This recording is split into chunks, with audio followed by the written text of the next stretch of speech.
안녕하십니까. 오늘은 TV 시간과 공간, 시간을 말하다 백제 멸망과 일본 건국의 비밀 제7화 의자왕에 관한 내용입니다. 의자왕만큼 삼국시대 왕들 중에서 논란이 많은 왕이 없을 겁니다. 삼천궁녀 얘기도 그렇고요. 삼천궁녀 얘기를 차치하고라도 일단 한 국가를 멸망시킨 왕을 패망의 군주로 각인되어 있는 것이 또한 사실입니다. 그러나 오늘은 그러한 역사의 오명을 뒤집어 쓰고 있는 의자왕의 참모습을 밝히기 위해서 힘든 아주 희귀한 자료들을, 그리고 오늘날의 일본이 열도 백제와 본국 백제, 부여 사비성을 엮어가면서 시간과 장소와 사료들을 통해서 과연 의자왕이 어떤 군주였는지를 살피는 그런 방송이 되겠습니다. 제7화의 타이틀은 의자왕은 일본의 서명천왕이었다 입니다. 그리고 부제는 의자왕 열도백제를 통합하다가 되겠습니다. 먼저 의자왕을 이야기하기 위해서는 그 어린 시절의 의자왕의 궤적을 쫓아가야 됩니다. 그리고 오늘이 7번째 방송인데 그 전에 방송에서 말씀드렸던 핵심적인 의자왕의 어린 시절의 궤적은 의자왕이 아주 어렸을 때 597년경 한 8살 정도 되는 해에 그의 할아버지 위덕 왕의 명령을 받고 의자왕의 아버지 아좌태자가 열도 백제, 즉 오늘날 일본으로 건너가게 됩니다. 바로 이때 의자왕은 자신의 아버지 아좌태자의 손을 잡고 아주 어린 나이에 바닷길을 건너서 일본으로 가게 된 것이죠.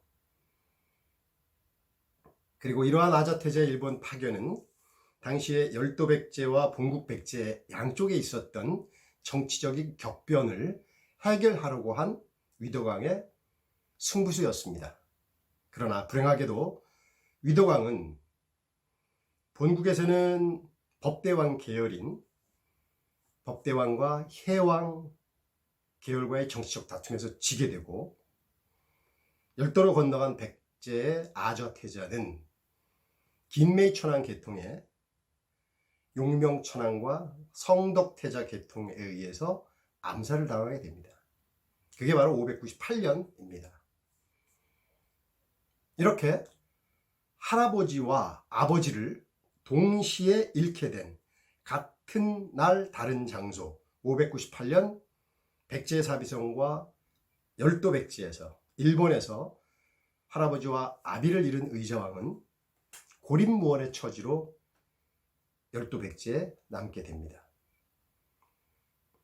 그러자 이 어린 의자왕을 처단해야 되겠다는 법대왕 계통의 공격이 지속되지만 다행히도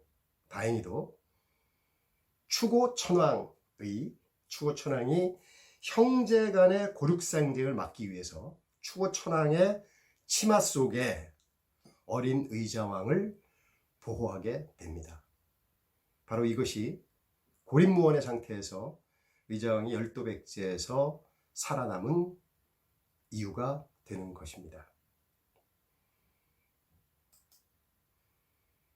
우리는 의자왕의 성장기와 의자왕이 일본의 서명천왕이 되고 백제의 왕이 되는 과정을 추적하기 위해서 무왕의 행적을 쫓아가 봐야 됩니다. 무왕이 30대 백제의 왕이었고요. 의자왕이 무왕의 뒤를 이어서 31대 백제의 왕으로 등극하게 됩니다. 무왕은 삼국사기에 의하면 위덕대왕 계통과 정권을 다툰 법왕의 아들이라고 적혀 있습니다.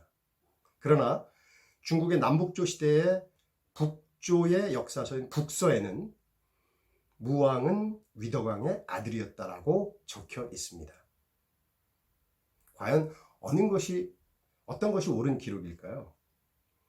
이 기록의 진위를 따지기 위해서 우리는 삼국유사에 적혀있는 무왕의 기록을 유심히 읽어봐야 됩니다. 삼국유사에는 적혀있기를 무왕은 아버지 용과 어머니 과부 사이에서 태어나 어릴 적 말을 캐고 살아서 서동이라 불렸다라고 적혀 있습니다. 아비가 용이라서 왕손인 것은 분명한데 어미가 무슨 처녀도 아니고 무슨 귀족의 딸도 아니고 과부입니다. 아비용과 어미 과부. 상당히 미천한 가문의 여인임을 표현하고 있다고 하겠습니다. 또는 가문이 있긴 있었지만 상당히 힘을 못 쓰는 그런 가문이었는지도 모릅니다. 그리고 어릴 적 말을 캐고 살아서, 즉 다시 말해서 해석을 해보면 왕국 밖에서 살았다는, 즉 아버지가 있는 사비성에서 살지 못하고 야인으로 살았다는, 그래서 말을 캐며 연명을 해야 돼서 서동이라 불렸다고 합니다. 바로 이게 무왕을 설명하는 삼국유사의 기록들입니다. 그래서 저는 해석하기를 무왕은 아마도 위덕대왕의 아들이었을 것으로 보여집니다. 그 이유는 바로 위덕대왕계와 법왕계의 정권 다툼이 있었고 해왕과 법왕이 위덕왕을 살해하고 왕위에 올랐지만 해왕과 법왕이 각각 1년 남짓한 왕권을 1년 남짓한 동안 기간 동안만 왕권을 유지했습니다. 즉 해왕은 598년부터 599년까지, 법왕은 599년부터 600년까지. 이것은 바로 정권 다툼 속에서 왕권은 차지했으나 법왕 계통이 왕권을 오래 유지하지 못한 상황을 의미한다고 하겠습니다.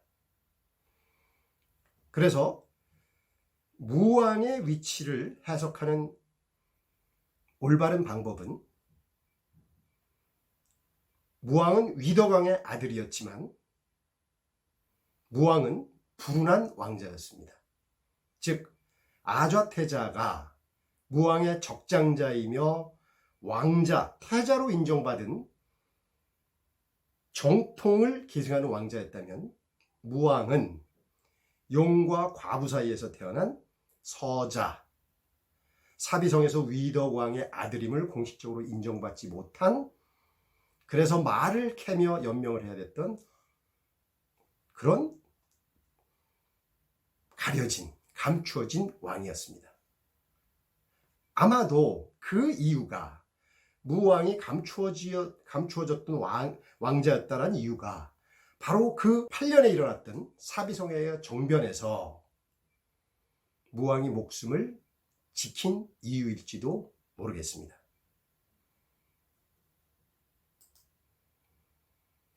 그리고 무왕이 등극을 하자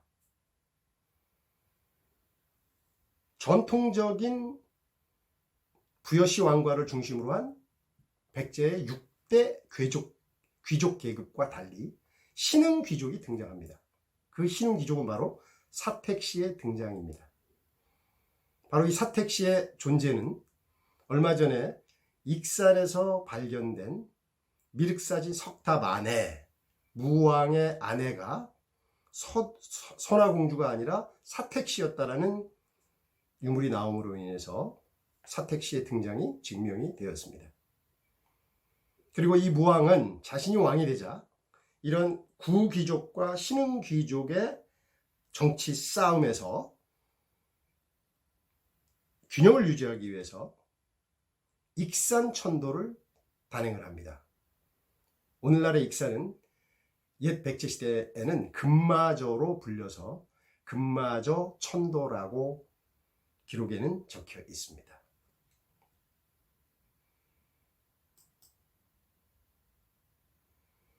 무왕을 설명하고 나서 이제 다시 의자왕의 자취를 따라가 보겠습니다. 의자왕은 정통 태자였던 자신의 아버지 아자 태자를 따라서 일본에 왔지만 할아버지 위도왕이 죽고 아자 태자도 암살을 당함으로 인해서 일본의 혈혈단신 고립무원으로 처하게 됩니다. 그러나 사비성에서는 자신의 할아버지와 아버지를 제거했던 정적들이 오래 왕권을 유지하지 못하고 바로 무왕으로 정권이 넘어갑니다. 그리고 의자왕은 바로 열도 백제에서 소와씨 가문인 당시의 권력자 소와 도목과 법왕 계통의 왕자 쇼토쿠 태자의 견제를 받으며 목숨의 위협까지 느낄 정도였습니다. 그러나 이때 이런 의자 왕자를 위험으로부터 구해준 것이 바로 추고 천왕, 쓰이코 천왕이었습니다.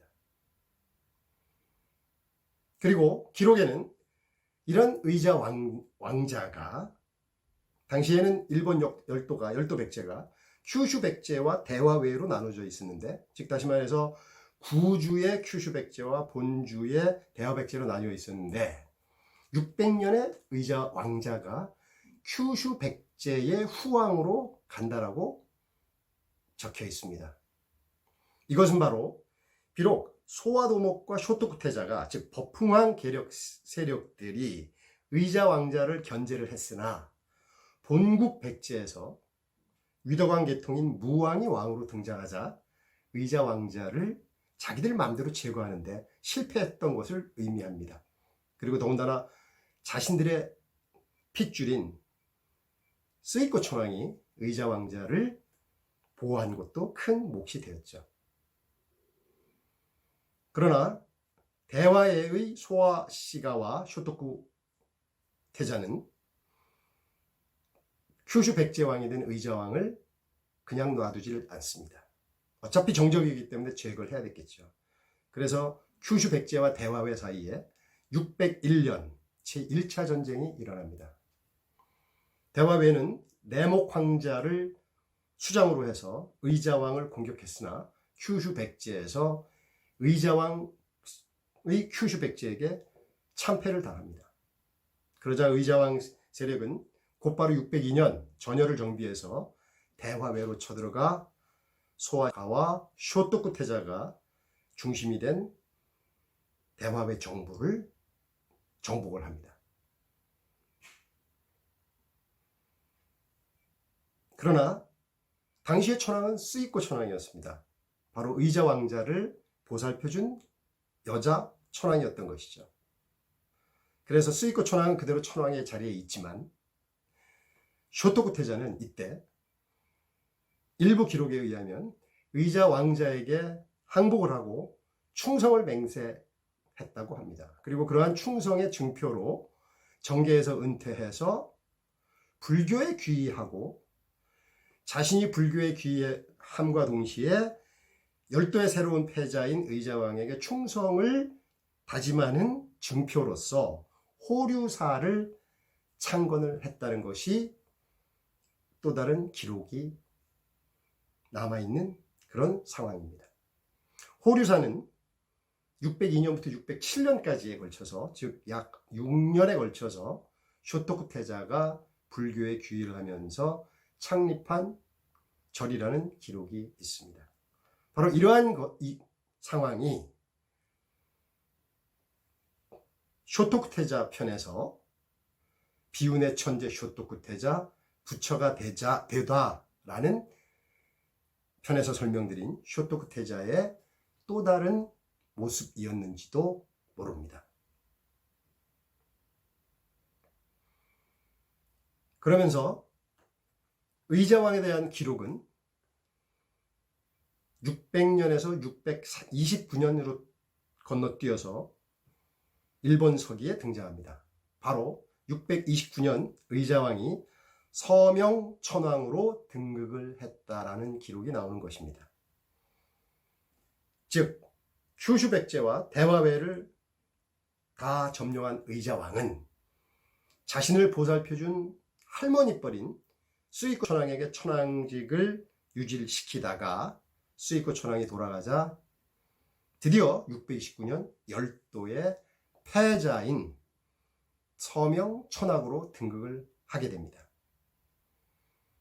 그리고 전편에서 설명드린 것처럼 일본 서기에는 631년 이상한 기록이 나옵니다. 그 기록은 의자왕이 왕자풍을 인질로 보냈다라는 기록입니다.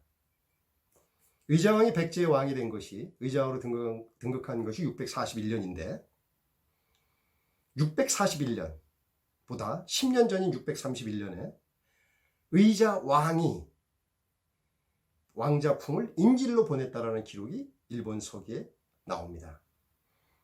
이 일본 서기의 기록을 당시의 상황과 매칭을 시켜서 설명을 하면 큐슈 백제에서 왕을 했던 의자왕이 대화 외에까지 평정을 하고 나서 서명천왕으로 등극을 합니다.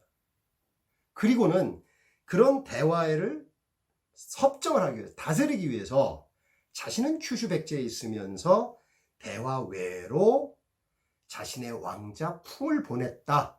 즉 대화 외에 섭정으로 풍을 보낸 것을 의미하지 않는가 하는 것입니다. 그것을 일본 서기는 나중에 의자왕자 풍을 인질로 자신들한테 보냈다라고 기록을 하고 있으나 실제적인 모습은 큐슈의 백제 왕인 의자왕이 자신의 아들로 하여금 대화외를 다스리도록 섭정으로 보냈다라는 것이죠. 그리고 의자왕, 즉 서명천왕은 대화외에 백제궁과 백제대사, 이름을 백제라고 딴 왕궁과 이름을 백제라고 하는 대사, 큰 절을 짓도록 해서 640년에 왕궁을 하게 됩니다. 629년에 일본의 패자 서명천왕으로는 등극했지만 자신이 어렸을 때 떠나온, 그리고는 다시 돌아가지 못한 본국 백제 사비성에 대한 그리움이 얼마나 사무쳤겠습니까? 그래서 의자왕은 백제로 돌아갈 노력을 하는 한편으로, 또 다른 한편으로는 백제를 그려서 백제궁과 백제대사를 대화에 짓도록 하는 그런 역사를 벌이게 됩니다. 이제 다시 삼국사기의 기록을 따라서 열도 백제에 있었던 의자왕이 백제로 돌아가기 위해서 어떤 노력을 했는지를 추적을 해봐야 됩니다. 서명천왕이 된 의자왕은 당연히 백제의 무왕에게 보고를 했겠죠. 이러이런 전투를 통해서, 이러이런 전쟁을 통해서 제가 일본을 다스렸고 이제 서명천왕에 등극을 합니다 라고 보고를 했고 백제의 승인도 받았겠죠. 본국에 있던 무왕도 신라를 공격을 하고 또한 사택시 중심, 즉 자신의 처가인 사택시 중심의 신흥 귀족의 세력을 등에 업고 구귀족을 견제하면서 본국 백제의 왕권 강화를 시도합니다. 그리고 그러한 왕권 강화의 시도 중에 하나가 630년에 이루어진 금마저 천도, 즉 다시 말해서 왕궁을 사비성에서 오늘날의 익산으로 옮기는 금마저 천도였습니다. 바로 이 금마저는 왕궁리 유적과 미륵사지 절터가 발견이 됨으로 인해서 설이 아니라 실제적으로 무왕이 천도를 실행했다라는 그런 역사적 사실의 배경이 되고 있습니다. 아마도 이 금마저 천도에 의자왕이 상당한 조력을 했던 것으로 보입니다. 금마저 왕궁리 유적이나 미륵사지 절터에서 일본에서만 나는 금송, 나무들의 목재가 발견되었다든지 하는 것들이 바로 그러한 예가 되겠습니다. 삼촌이지만 본국 백제의 왕입니다. 저는 서명천하로 열도백제의 왕이지만 더 높은 꿈은 본국 백제의 왕이 되는 것이 아니겠습니까? 다행히도 의자왕에게는 찬스가 생깁니다. 그것이 바로 무왕과 사택시 부인 사이에 왕자가 없었다는 것입니다. 딸인 제명공주와 그리고 다른 자식들이 있었을지 모르지만 적어도 무왕과 사택시 무왕후가 왕으로 세울 만한 왕자, 태자가 없었다는 것이 의자왕에게는 아주 천재일우의 기회였던 것입니다. 그리고 제명공주가, 무왕의 공주였던 제명공주가 시집을 갔다 아들을 하나 낳는데 그 부군이, 그러니까 무왕으로서는 부마였겠죠. 병으로 일찍 죽습니다. 그래서 다시 돌아온 제명공주는, 즉 아들이 하나 딸린 제명공주가 의자왕과 다시 결혼을 하게 됩니다. 저는 이것을 의자왕이 무왕의 그리고 무왕 왕후의 승인을 얻기 위해서, 점수를 잘 따기 위해서 던졌던 정치적 승부수가 아닌가 합니다. 그리고 바로 이 제명공주가 나중에 일본의 제명천황이 돼서 백제가 멸망했을 때 백제 부흥운동을 일으키는, 주도하는 그런 여자 천황인 것입니다.